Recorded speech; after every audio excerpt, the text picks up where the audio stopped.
What's up mga kalodi? So, nata diri karon sa Abukayan, Balamban. Ato ang giservice ron mga kalodi kaning mga linya sa tubig.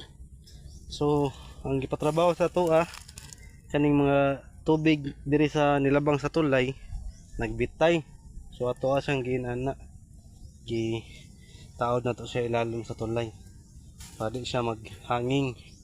Kaya kung nay mo agi bakho sa ubos, masangit yun ang ilahang mga tubo sa tubig.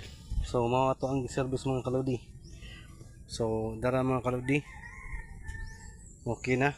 Yang uban pod mga kalodi, ato ang gibutangan og gate valve. Okay, kasagaran nila diri kani mga balaya, kasagaran ana nila dira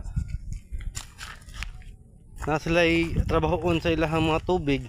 Muari pa sila sa tulay para ipang off ng mga dool sa meter. So hasol na kayo no, layo kayang padong sa ilahang balay.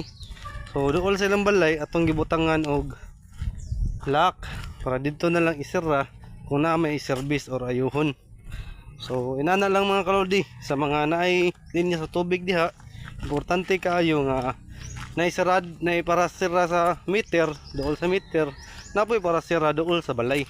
Para in case na i-service sulod sa balay, dito na lang mo off, dili na mo adto sa dool sa meter. So kana lang karong adlaw mga kalodi. Daghang salamat og amping kanunay.